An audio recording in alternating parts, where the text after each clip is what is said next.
고린도전서 8장 1절에서 13절입니다.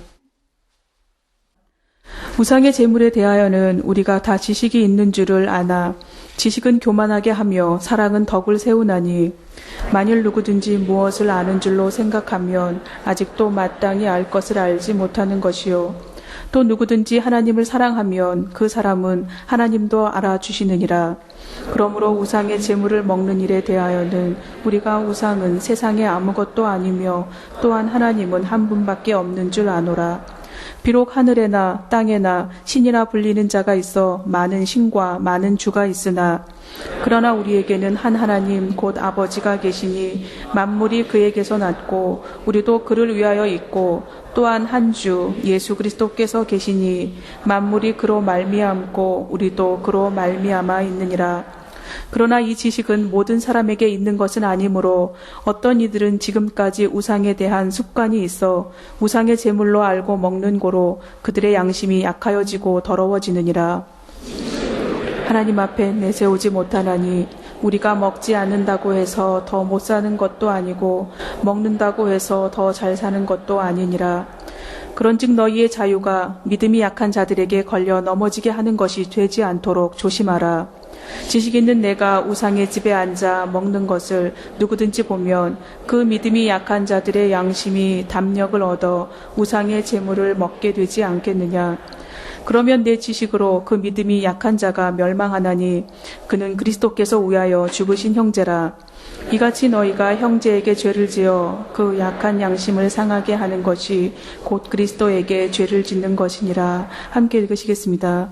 그러므로 만일 음식이 내 형제를 실족하게 한다면 나는 영원히 고기를 먹지 아니하여 내 형제를 실족하지 않게 하리라. 아멘. 고린도전서 7장은 결혼에 관련된 고린도 교인들의 질문에 대한 사도 바울의 답변이었습니다.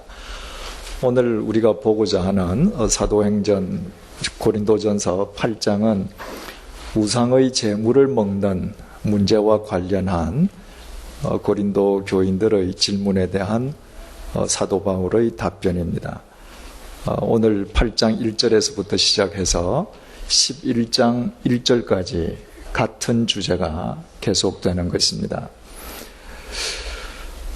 우상에게 제물로 바쳐진 음식을 먹을 수 있는가 없는가, 이런 문제를 전문적인 용어로 아디아포라라고 합니다. 아디아포라라고 하는 것은 헬라 말로 대수롭지 않은 일, 이런 뜻인데 성경에 하지 말라고 금하거나 또는 하라고 명령한 예가 없는 일들이 세상에는 있습니다. 그럴 경우에는 사회 문화적인 상황과 개인의 신앙적인 양심에 따를 수밖에 없는데, 말하자면 하는 것이 악도 아니고 선도 아니고 하지 않는 것이 악도 아니고 선도 아닌 문제인데, 그것을 어떤 마음에서 행하느냐에 따라서 결과적으로 긍정적인 결과로 드러날 수도 있고 부정적인 결과로 드러날 수도 있는 문제를 아디아포라라고 합니다. 구체적인 예를 들면 담배를 한번 생각해 보십시다. 1492년에 크리스토퍼 콜럼버스가 남아메리카 대륙을 발견함으로 담배를 알게 됐죠.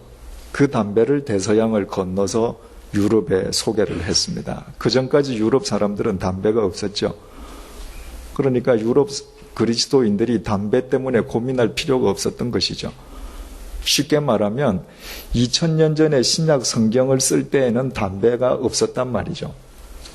그래서 성경에는 담배를 피워도 좋다거나 피지 말라는 말이 있을 수가 없죠.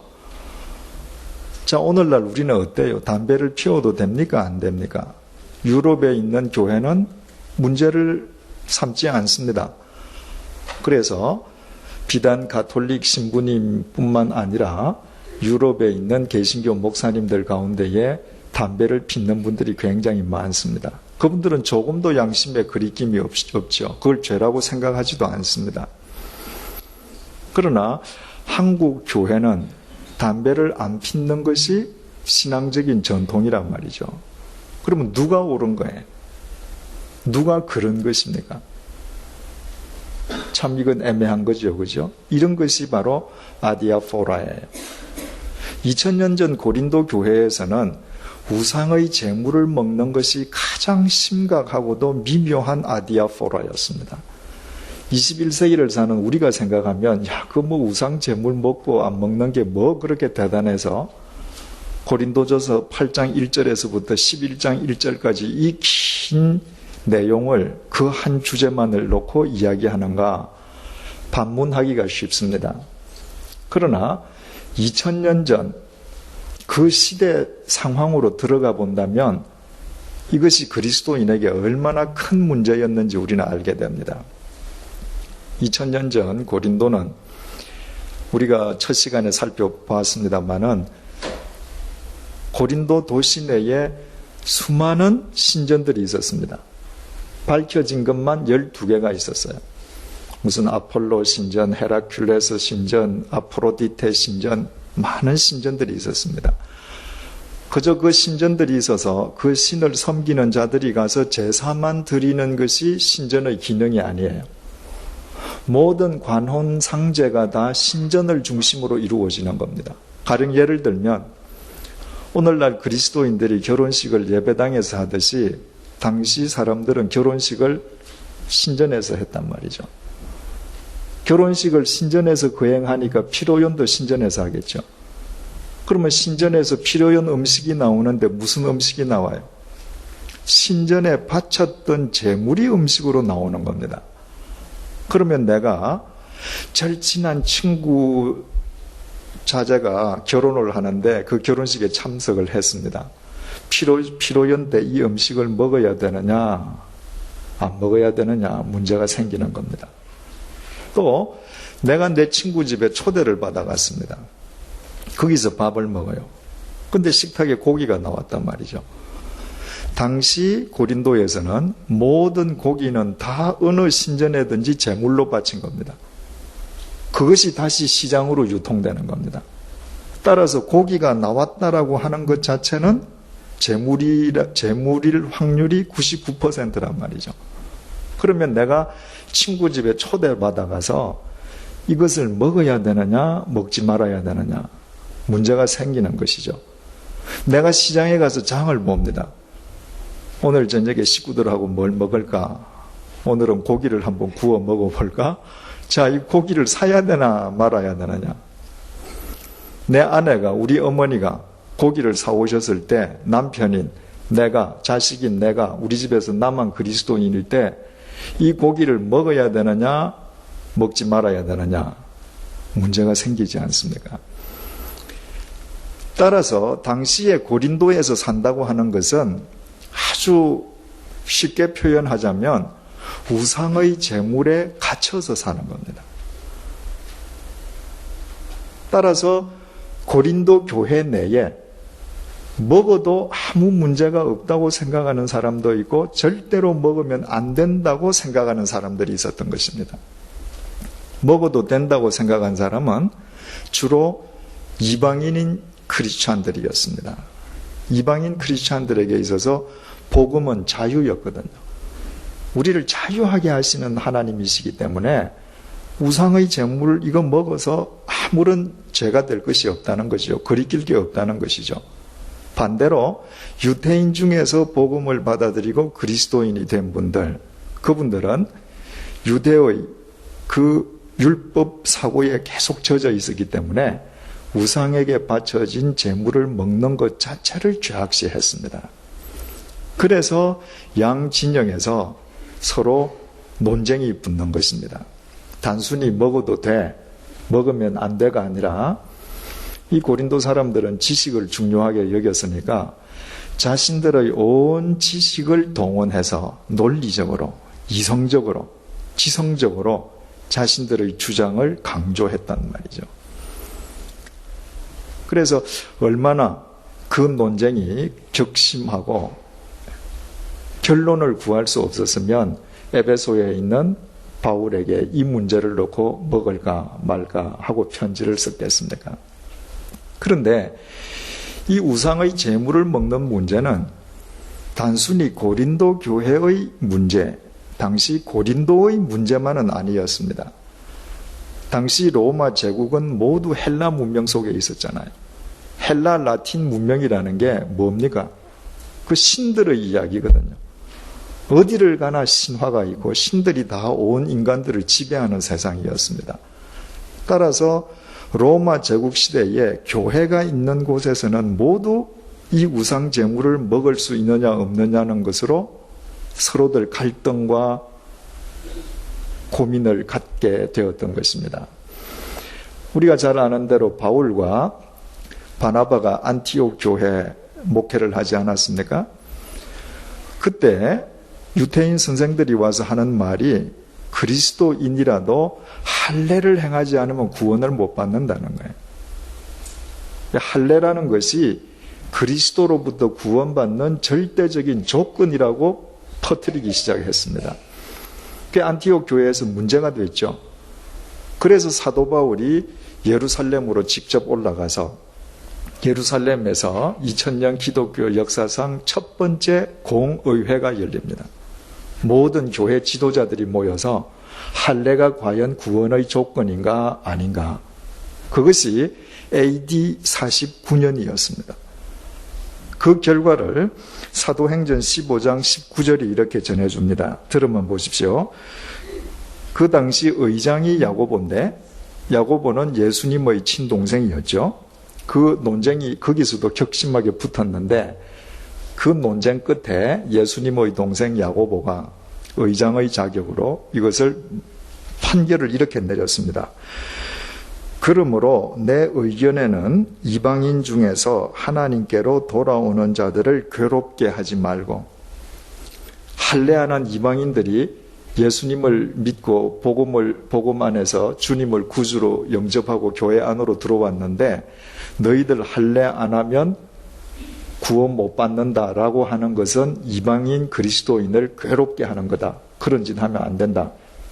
그 다음에 다만 우상의 더러운 것과 음행과 목매어 죽인 것과 피를 멀리하라고 편지하는 것이 옳으니, 모든 교회들에 다 우리 편지를 쓰자.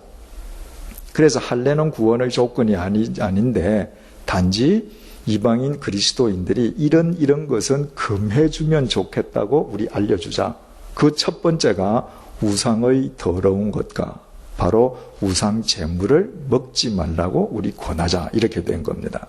그러니까 우상의 제물을 먹지 말자고 하는 것도 그것이 구원의 조건이기 때문이 아니라 헬라파 출신들, 이방인 출신들의 그리스도인이 있고 유대인 출신 그리스도인이 지금 함께 교회를 이루고 살아가야 하는데 서로 문화적인 배경이 틀리니까 갈등의 소지가 있단 말이죠. 따라서 유대인 그리스도인들이 요구하는 대로 우상의 제물을 먹지 않도록 우리 권면하자.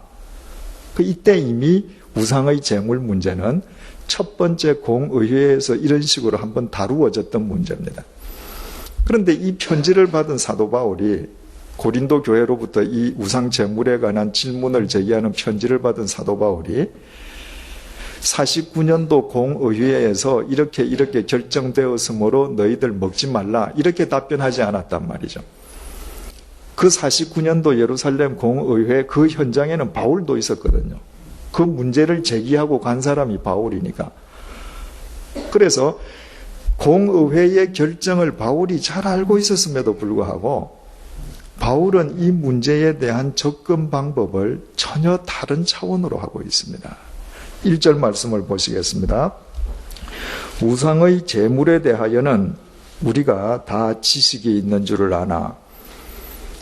자, 이 말 한 구절을 탁 놓고 볼 때 우상에 바쳐진 제물을 먹을 것인가 말 것인가 양 진영에서 지식적으로 논쟁을 격심하게 했다는 사실을 알게 되죠. 양 진영에서 지금 다 편지를 보냈다는 걸 우리 알게 됩니다. 만약에 사도 바울이 그 양 진영에서 보낸 그들의 주장을 다 읽어본 뒤에 논리적으로 이쪽이 더 맞다. 내가 보건대에 지성적으로 볼 때 이쪽의 주장이 훨씬 더 설득력이 있다. 이렇게 판정을 내리지 않았습니다. 너희들 다 지식적으로 지금 주장을 하고 너희들 다 지식이 일리가 있는 줄은 내가 아는데 지식은 교만하게 하며 사랑은 덕을 세우나니 치성적으로만 따져서 결론을 지으려고 하는 것을 사도 바울은 교만한 행위로 보았습니다. 왜냐하면요, 지식의 토대 위에서 계속 싸워 보십시오. 끝이 나지 않습니다. 내가 이기는 것 같지만 그것은 또 다른 논쟁의 불씨만 던질 뿐이에요. 해결되는 법이 없습니다. 바울은 이런 문제는 사랑으로서만 덕스러운 결과를 얻는다고 지금 얘기를 하고 있습니다. 이를테면 먹을 것인가 말 것인가 하는 이 문제를 놓고 첨예하게 다투는 고린도 교회 교인들은 그 문제를 해결하는 출발점을 지식으로 삼았습니다. 바울은 그건 해결책이 아니라는 겁니다. 그 출발점은 사랑이어야만 해결이 된다는 거예요. 지금 여기에서 덕을 세운다 이렇게 우리말이 번역이 되어 있는데 헬라 말에는 덕이라는 말이 없습니다. 헬라 말은 뭐라고 쓰여 있느냐 하면요, 오이코도메오라고 쓰여 있는데 그 헬라 말은 집을 짓는다는 말이에요. 사랑만이 집을 짓는다. 무슨 집을? 교회라는 공동체를. 교회는 한 사람은 죽었다 깨어나도 교회가 안 되잖아요. 교회는 복수의 사람이 모여야 교회가 돼요. 저 혼자 여기 양화진에 앉아서 100주년 기념교회다. 교회 아니죠. 여러분들과 다 어우러져 있기 때문에 교회가 돼요. 주님을 믿는 무리, 그룹이기 때문에. 따라서 한 그룹의 사람들이 모여서 주님의 몸된 교회 공동체를 이루기 위한 출발점은 어떤 문제든 사랑이 출발점이 되어야 된다. 바울은 접근 방법을 다르게 했죠. 만일 누구든지, 2절입니다. 만일 누구든지 무엇을 아는 줄로 생각하면 아직도 마땅히 알 것을 알지 못하는 것이다. 지금 양진영에서 바울에게 편지를 보내었는데 전부 다 자기들이 다 아는 것처럼 자신들의 지식을 동원해서 자신들의 말이 절대적으로 맞는 것처럼 편지를 보내지 않았겠습니까?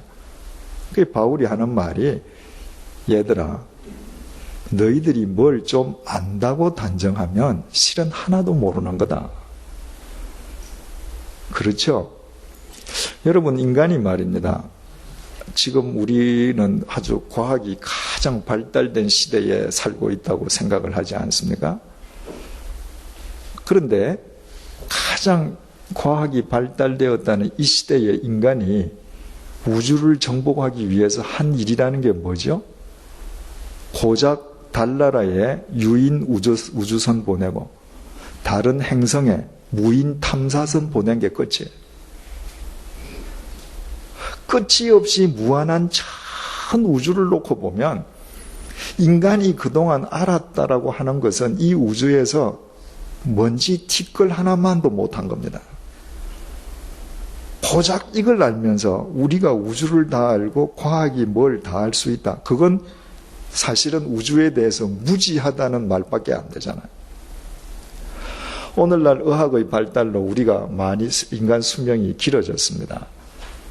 그런데 의학이 발달되면 될수록 의학이 주는 하나의 답이 있다면 뭐예요? 의학이 발달될수록 인간의 생명은 신비롭다는 것입니다. 발달될수록 신비롭습니다. 여러분, 우리의 코를 한번 생각해 보십시다. 구멍이 2개 있는데 이 구멍의 지름이 얼마예요? 1cm도 안 되잖아요. 미국 사람 코가 크다 하지만 아무리 코가 길어도 10cm 될까요? 이 작은 코를 들여다보고 박사가 전 세계에 얼마나 많겠습니까? 그러면서 그들이 코를 다 압니까? 모릅니다.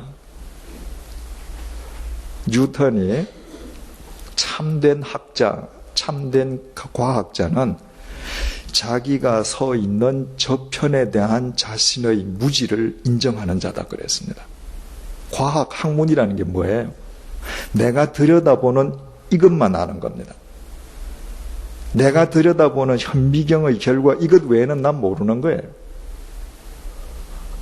그것을 알 때 우리의 지식은 겸손의 도구가 되어서 더 새로운 세계를 향한 출발점이 될 수 있지만 내가 들여다보는 현미경, 내가 들여다보는 페이지만을 놓고 내가 모든 것을 다 안다고 생각하면 그것은 스스로를 넘어뜨리는 교만에 지나지 않는 것이죠. 3절 말씀, 또 누구든지 하나님을 사랑하면 그 사람은 하나님도 알아주시느니라.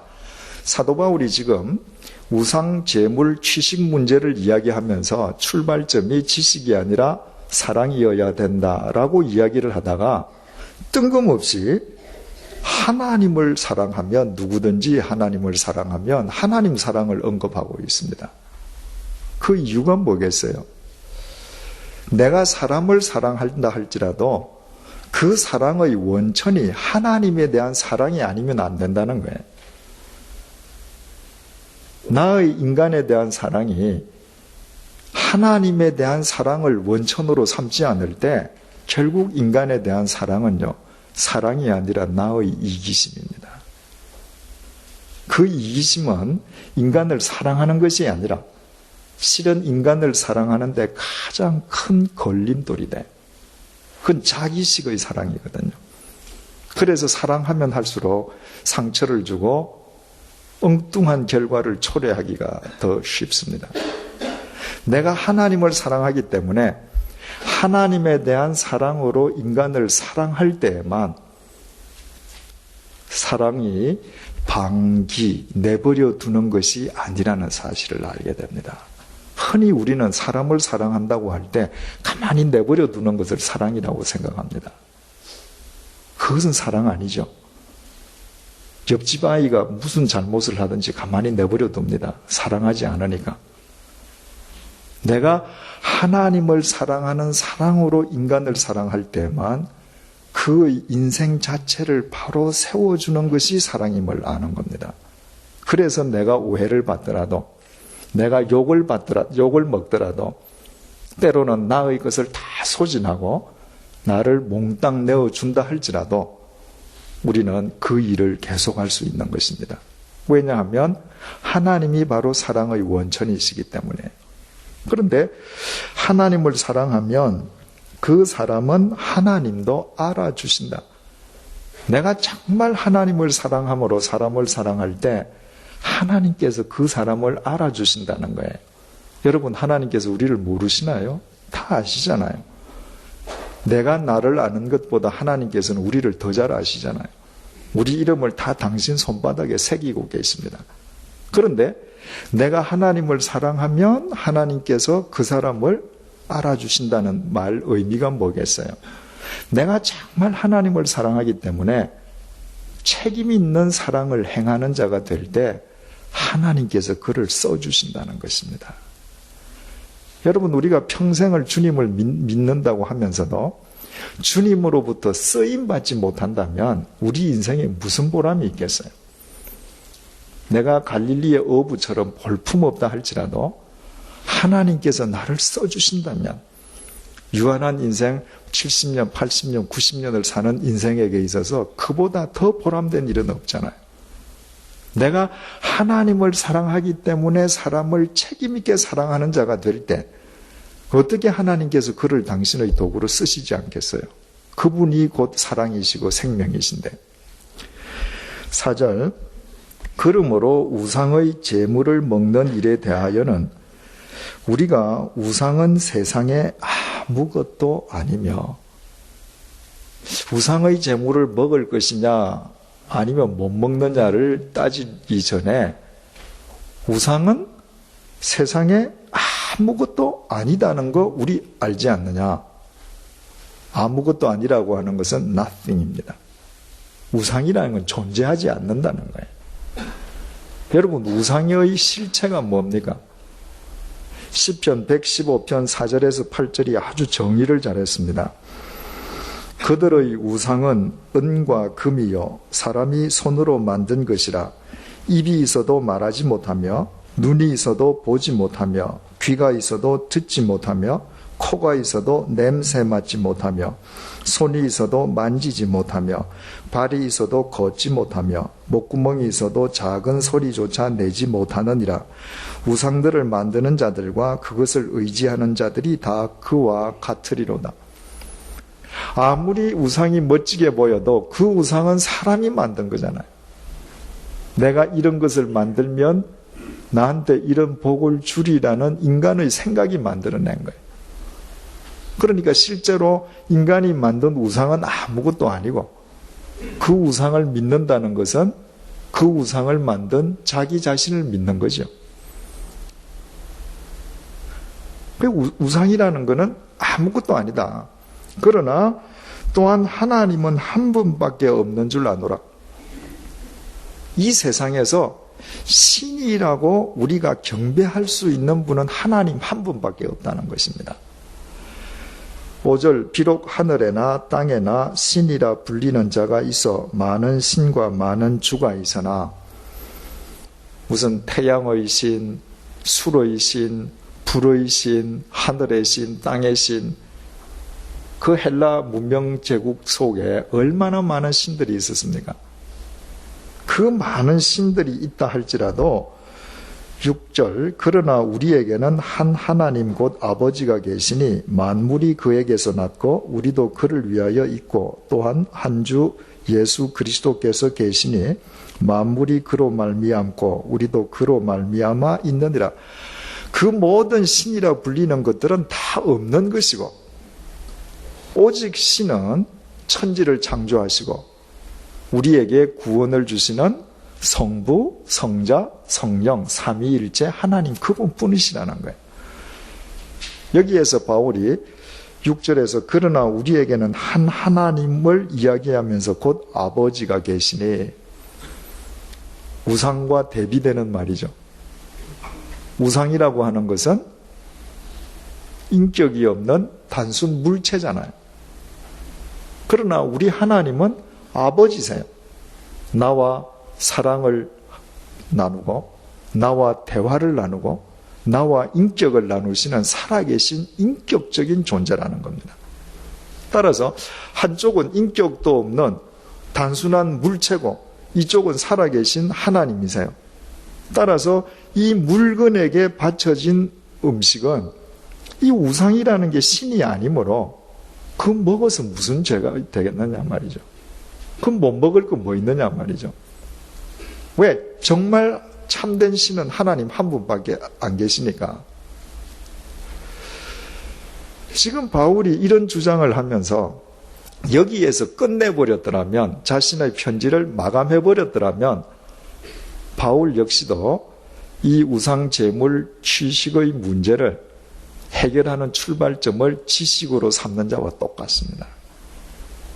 그런데 바울은 여기까지 이야기하고 끝내버린 것이 아니라 그 다음에 계속해서 말을 했습니다. 7절 그러나 이 지식은 모든 사람에게 있는 것은 아니므로 이 차원에 도달한 믿음을 지닌 사람들이 모두가 다 아니라는 겁니다. 우상이 나무 조각이고 우상이 쇠붙이에 불과하다는 것을 아직도 모르는 사람들도 있단 말이죠. 진짜 그것이 신적인 존재인 것처럼. 어떤 이들은 지금까지 우상에 대한 습관이 있어 우상의 제물로 알고 먹는 거로 그들의 양심이 약하여지고 더러워지느니라. 모두 우상은 쇠붙이에 불과하다는 것을 알고서 먹으면 문제가 안 되겠는데 어떤 사람은 진짜 우상이 신적 존재이고 내가 먹는 이 고기는 저 신이 나한테 내려준 신이 주신 은사품이라고 생각하면서 먹는 그리스도인들이 아직 있단 말이죠. 그 사람들은 그 음식을 먹을 때마다 한편으로는 주님에게 죄를 범하는 것 같은 그리낌으로 양심이 괴롭고 안 먹으려고 하면 이 우상신한테 저주를 받을까 봐 두렵고 그들 스스로 계속 양심이 괴로워져 가는 것입니다. 여러분, 우리 요즘 세상에도 그리스도인들 가운데에 특히 남자분들 중에서 회사에서 회식을 하는데 술을 먹는다. 나 예수 믿습니다. 이 소리 못해서 마시는 분들 있잖아요. 그죠? 그리고 괴로워하시죠. 먹고 나서 술맛도 안 나고 아침에 일어나면 예수님한테 미안하고 지금도 그런 분들이 있거든요. 그런데 그런 분들은 괜찮죠. 왜냐하면 내가 술 안 먹습니다 라고 말을 하지 못하는 것은 의지가 약할 뿐이지 그 술 자체가 우상 신이 준 재물 나한테 은사품이다 라는 생각으로는 먹지 않잖아요. 그러나 우상에게 깊이 몰입되었던 사람은 그 우상을 떠난 뒤에도 그의 사고가 자유할 때까지는 오랜 시간이 걸립니다. 예전에 제가 목회할 때 그 단군교 교주가 그 예수를 믿게 되었습니다. 그래서 이제 세례를 받고 그리스도인이 됐는데 그 송파구에 가면 단군교 교인들이 예배드리던 성전이 있어요. 그게 하루아침에 교주가 세례를 받고 예수를 믿겠다고 했으니까 그 교인들 중에서는 교주를 죽이려는 사람도 있지 않겠어요? 그죠? 내가 헌금 내고 말이죠. 평생을 충성했는데 어느 날 교주가 단군교 이거 가짜다. 그리고 예수를 믿겠다니까 문제가 참 많았던 거죠. 그럼에도 불구하고 예수를 믿겠다고 선포하고 세례를 받은 것은 대단한 결심이죠. 그죠? 근데 그분이 자기 손으로 못한 게 있습니다. 바로 그 단군교 성전 재단에 단군 초상화 그림을 그려놨어요. 매일 아침 신이여 하고 절하던데 매일 아침 향 피우고 절하고 그 앞에서 무릎 꿇고 기도하던 그림이에요. 예수 믿겠다고 선포하고 단군교 교주들이 죽이겠다고 협박을 해도 나 예수 믿겠다고 용기 있게 선포를 했는데 무서워서 그 그림을 못 떼는 겁니다. 그래서 제가 가서 그림을 떼줬습니다. 그 그림을 떼고 옥상에 올라가서 제가 찢어서 성냥불로 불을 붙이는데 그분이 제 옆에 서 있는데 바지가 사시나무 떨리듯이 떨려요. 왜? 혹시 무슨 저주가 임하지 않을까 봐. 보세요. 분명히 단군교 이거는 가짜다. 결별했습니다. 그분은. 그리스도인이 이미 됐어요. 교회의 멤버가 됐습니다. 그런데도 그의 사고는 이걸 못 뗀단 말입니다. 그날 그분이 그걸 다 태워서 제가 될 때까지 바지가 그처럼 떨렸다고 하는 것은 그 그림을 떼고 제가 온 뒤에도 그분이 그 잔재로부터 자유해질 때까지는 상당한 기간이 필요했을 거예요. 그죠? 왜냐하면 그 성전 제일 위층에 자기 개인 집이 있었거든요. 그림은 떨어졌지만 오며 가며 그쪽 볼 때마다 섬뜩섬뜩하지 않겠습니까? 지금 어떤 이들은 지금까지 우상에 대한 습관이 있어 이 이야기 하는 겁니다. 안 먹자니 우상한테 저주받을 것 같고 먹으면 예수님한테 배신하는 것 같고 그런 연약한 사람들이 있다는 것입니다. 8절 음식은 우리를 하나님 앞에 내세우지 못하니 내세운다라고 하는 것은 파리스템인데 가깝게 한다. 음식은 우리를 하나님 앞으로 가까이 가게 해주지 못한다는 거예요.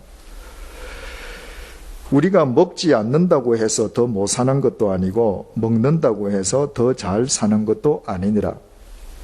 세상에서는 어떻습니까? 내가 잘 먹으면 잘 사는 거죠. 내가 하루 세끼 매일 못 먹으면 난 못 사는 사람이에요. 세상에서는 잘 먹느냐 못 먹느냐로 잘 사느냐 못 사느냐가 결정지어지는데 내가 세상 음식을 잘 먹는다고 하나님께 더 가까워지는 거 절대 아니라는 거예요. 내가 음식을 잘 먹는다고 하나님 앞에서 바른 그리스도인으로 잘 사는 거 아니라는 겁니다. 내가 음식을 못 먹는다고 해서 하나님과 멀어지는 거 아니라는 거예요. 내가 음식을 못 먹는다고 해서 그리스도인으로 하나님 앞에서 못 사는 거 아니라는 겁니다. 음식은 하나님 앞으로 가까이 나아가는데 아무런 요인이 되지 못한다는 거예요. 내가 뭘 먹느냐 하는 것은 9절 그런즉 너희의 자유가 믿음이 약한 자들에게 걸려 넘어지게 하는 것이 되지 않도록 조심하라. 너는 너의 믿음의 자유로 나는 우상 제물을 얼마든지 먹을 수 있다 라고 생각하지만 그거 너가 안 먹는다고 하나님과 멀어지는 거 아니다. 오히려 네가 그것을 먹음으로 믿음이 약한 자들이 실족당하고 올무에 빠지게 될까 넌 항상 조심해야 된다. 여기에서 자유라고 하는 말에 3자가 쓰여 있죠. 밑에 3주난을 보니까 헬라 말로는 권리라는 뜻이다. 헬라 말로 엑수시아라고 적혀 있는데 그 말 뜻은 본래 권리라는 말이에요. 네가 당연히 할 수 있는 너의 권리라고 생각하는 것을 네가 행사했을 때 믿음이 연약한 자가 그로 인해서 실족당하게 된다면 너는 그 권리를 쓰면 안 된다. 지금 이 말을 하는 것입니다. 10절 지식이 있는 내가 우상의 집에 앉아 먹는 것을 누구든지 보면 그 믿음이 약한 자들의 양심이 담력을 얻어 우상의 재물을 먹게 되지 않겠느냐. 여기에서 담력을 얻는다는 것은 부정한 의미에서의 담력이에요. 이를테면 내가 내 친구 자식이 결혼하는데 신전에 결혼식에 초대를 받아갔습니다. 그 신전에 제가 앉아 있는 거예요. 결혼식 다 보고 결혼식 후에 피로연이 열렸는데 거기에 우상한테 바쳤던 재물 고기가 나왔습니다. 그 나는 지식적으로 알아요. 저 우상은 쇠붙이야. 저거는 나무야. 그러니까 저건 신이 아니니까 나는 이 음식을 얼마든지 먹을 수 있어. 나는 그 믿음으로 내가 먹습니다. 그런데 그 지식과 그 믿음에 이르지 못한 사람이 그 모습을 보았을 때 어떻게 해석하겠어요? 저렇게 믿음 좋은 사람도 우상의 실체를 인정하네. 저 사람도 우상의 음식을 먹고 우상한테 뭔가 비는 모양이네. 그래서 그 양심이 부정적으로 담대해져서 우상을 인정하는 쪽으로 서서 그 음식을 먹게 되지 않겠느냐. 명분이 생기는 겁니다.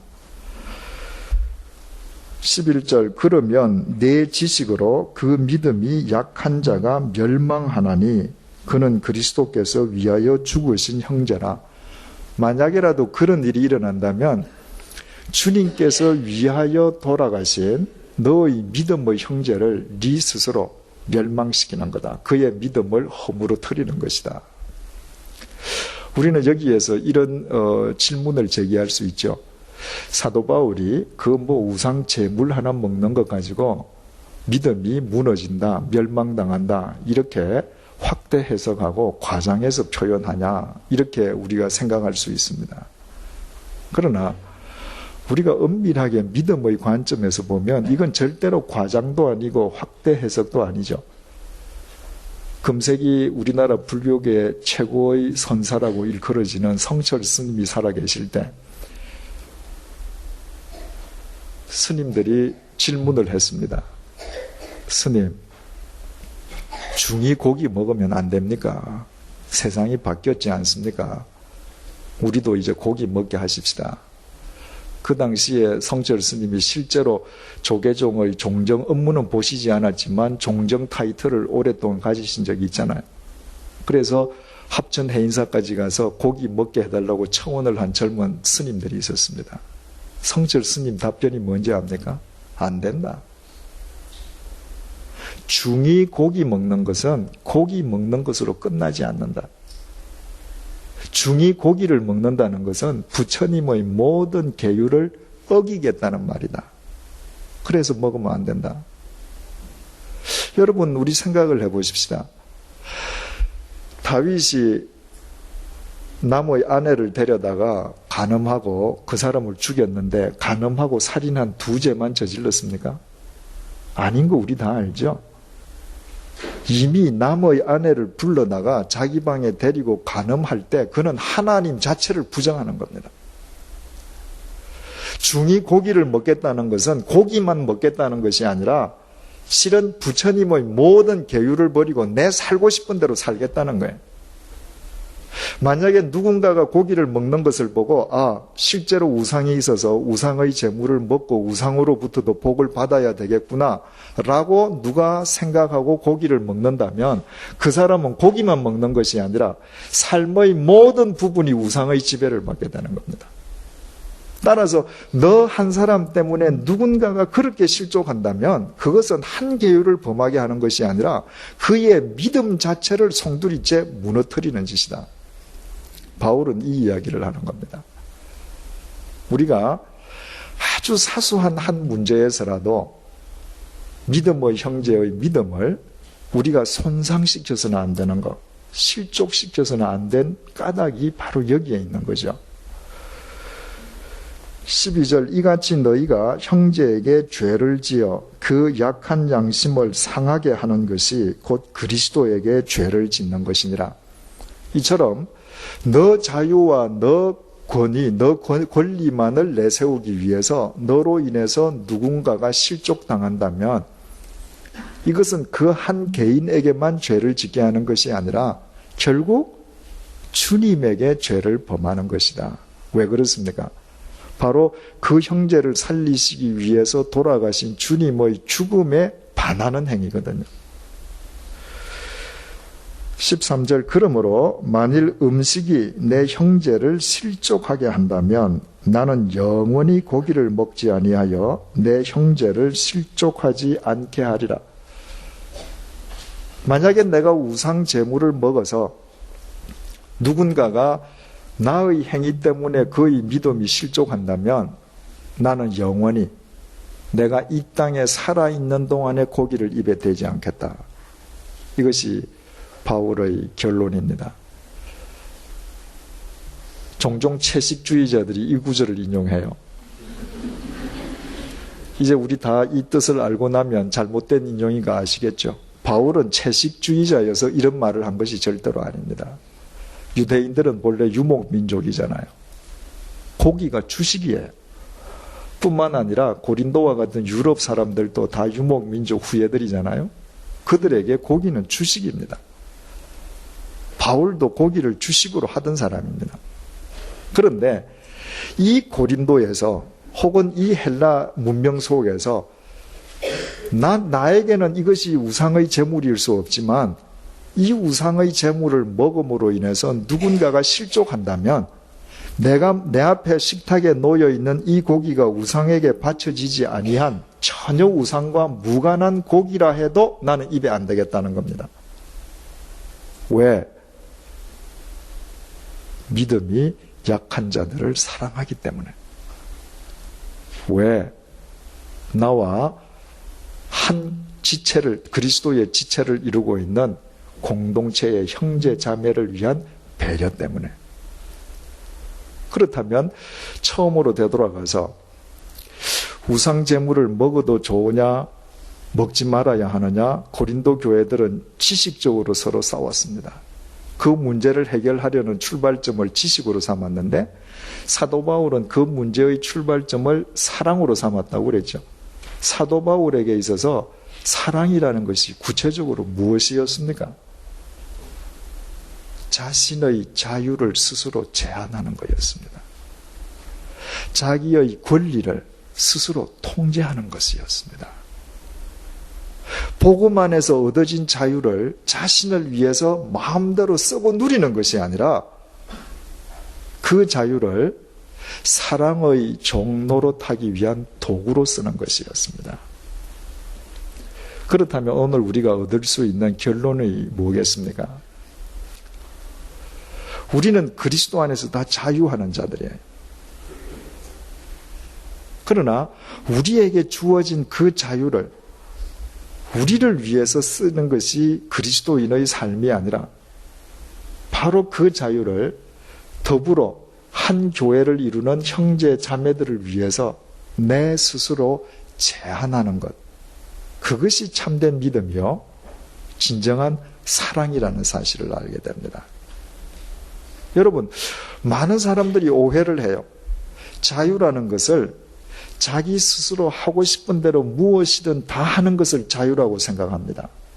그런데 실은 여러분, 어린아이가 게임을 하고 싶어서 게임을 계속한다. 어른이 무슨 놀이를 하고 싶어서 밤이고 낮이고 그 놀이를 한다. 그것은 자유가 아니라 사실은 거기에 집착된 그 대상의 포로가 되어 있음을 의미합니다. 진정한 자유인은 하고 싶은 것을 다 하는 것이 아니라 할 수 있음에도 불구하고 하지 않는 자가 그 사람이 자유인입니다. 왜? 자유하니까 안 하는 거예요. 60년대부터 미국을 중심으로 해서 프리섹스 풍조가 온 세계에 만연을 했습니다. 성으로부터 자유한다는 거죠. 성개방이라는 거예요. 그래서 요즘은 우리나라는 이미 그 열풍이 지나갔고 그 악영향 속에서 살고 있고 지금은 중국에 그 프리섹스의 열풍이 불고 있지 않습니까? 개방이라는 것은 곧 프리섹스와 동의어가 되어 있습니다. 이를 두고 일본의 작가 미우라 아야코 선생은 프리섹스가 자유라고 웃긴다 이렇게 썼습니다. 그것은 자유가 아니라 성의 노예된 자들이 하는 말이다 이랬습니다. 생각을 해보셔요. 내가 보는 사람 누구하고든지 성관계를 맺고 사람을 볼 때마다 성만 생각한다고 하면 그 사람은 자유하는 사람이 아닙니다. 성의 노예예요. 성의 집착증에 걸린 심각한 병자입니다. 정말 성에 자유하는 사람은 어떤 사람이겠어요? 하나님께서 나와 짝지어 주신 부부 이외에는 누구와도 내가 성을 생각하지 않는 것, 그 사람이 성에서 자유하는 사람입니다. 우리의 모든 자유가 이와 똑같아요. 내가 할 수 있지만 하지 않을 때 그 사람이 자유인인 거예요. 나는 저것이 쇠붙이고 저것이 나무인 줄 알기 때문에 저기에 받쳐진 어떤 음식도 먹을 자유가 있지만 자유인이기 때문에 안 먹어요. 왜? 나와 함께하는 믿음이 약한 자들을 섬겨주기 위해서.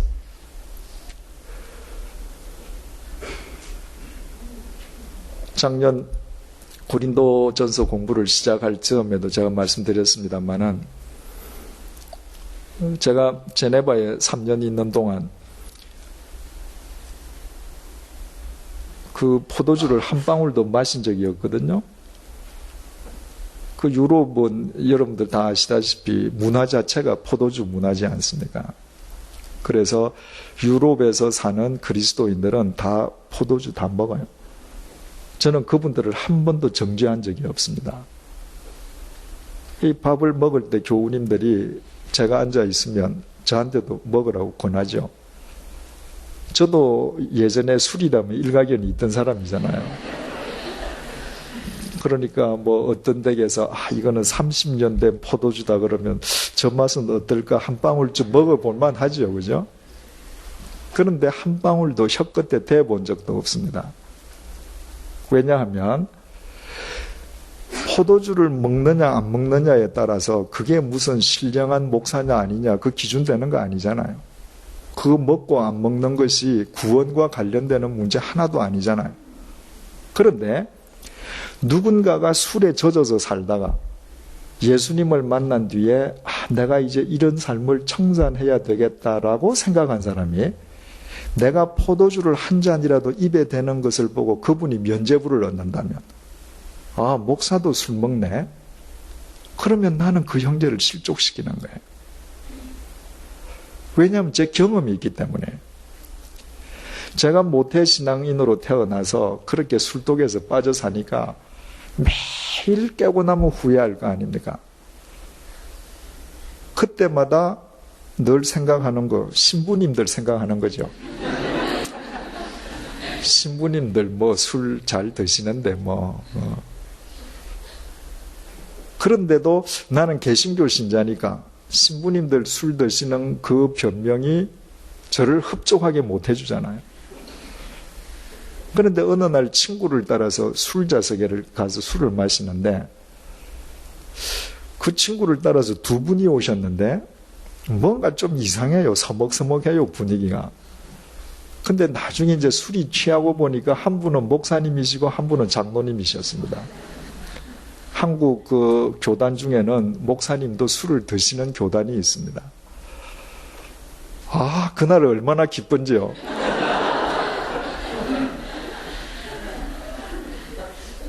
그 이후로 제가 정말 성령님의 은혜로 술 끊을 때까지 그 두 분이 저한테 면죄부였습니다. 왜? 서리 집사인데 나는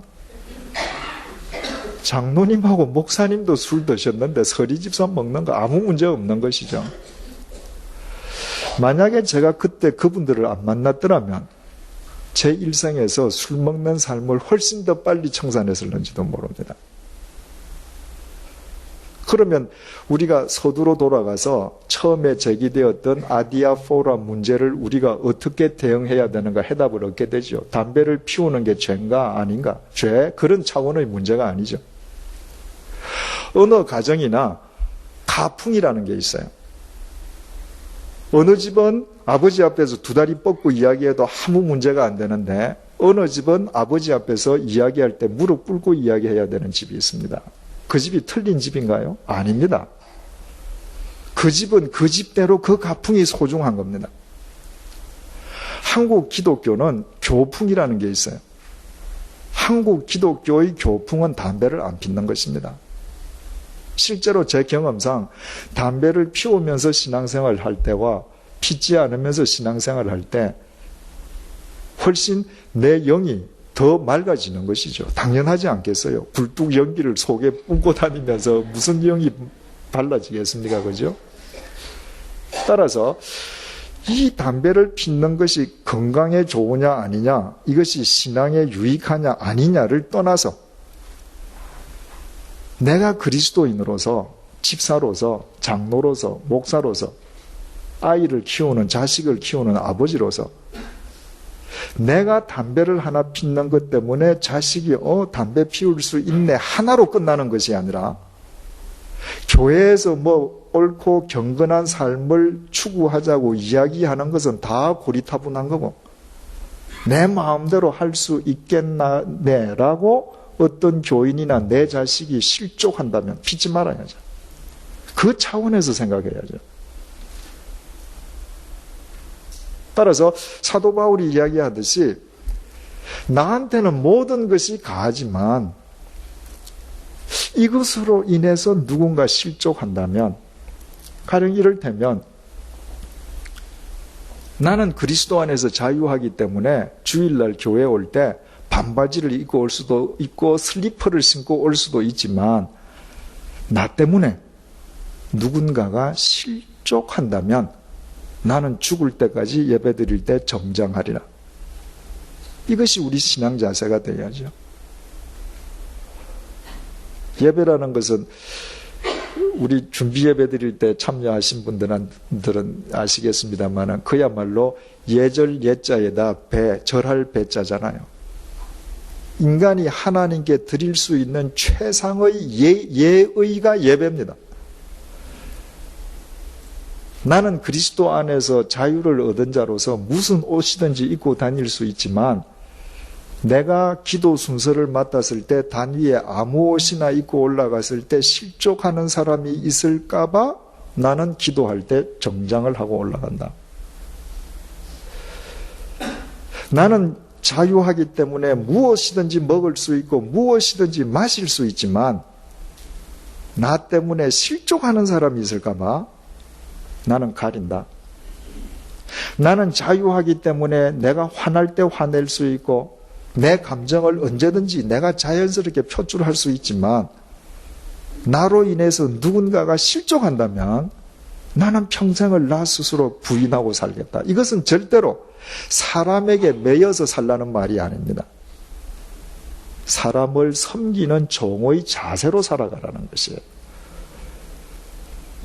여러분, 100주년 기념교회가 생겼는데 몇 번 말씀을 드렸습니다마는 우리끼리 모여서 예배드리고 예배 드릴 때마다 은혜를 경험하고 수요 성경 공부 시간을 통해서 좀 더 깊은 성경적인 지식을 얻는 것으로 끝난다. 그 의미 없죠. 100주년 기념교회가 왜 생겼습니까? 100년의 신앙의 정신과 을을 개성하고 이 혼탁한 영적 혼란의 시대에 선교 200년을 향한 새로운 방향을 제시하는 교회가 되기 위해서 세워지지 않았습니까? 그렇다면 우리 자신들이 본이 되어야 합니다.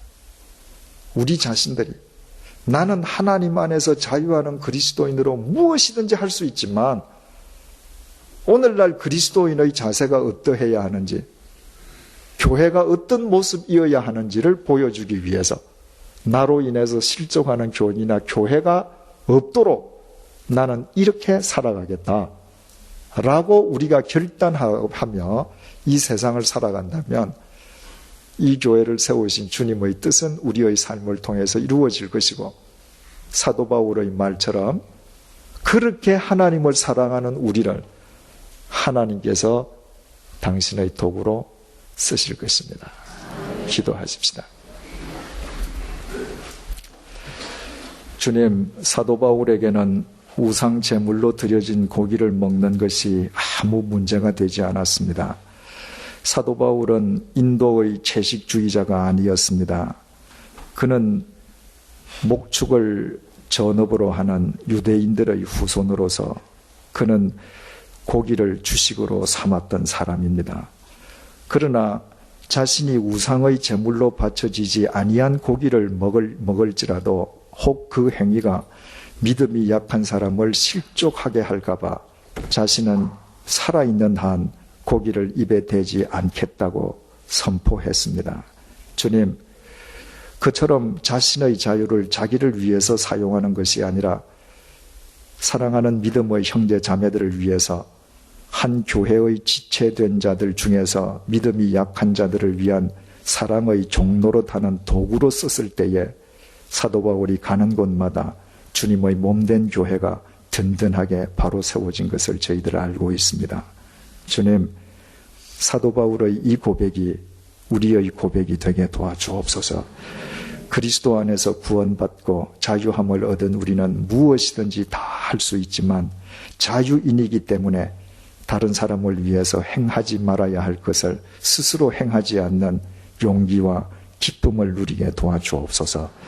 그리하여 우리를 이곳으로 불러주시고 주님의 몸된 100주년 기념교회를 이루게 하신 하나님의 뜻이 우리의 삶을 통해서 이 땅 위에 아름답게 펼쳐지게 도와주시고 우리가 매일매일 밤이나 낮이나 주님의 도구로 쓰임받는 감격 속에서 살아가게 도와주옵소서. 예수님의 이름으로 기도드립니다. 아멘.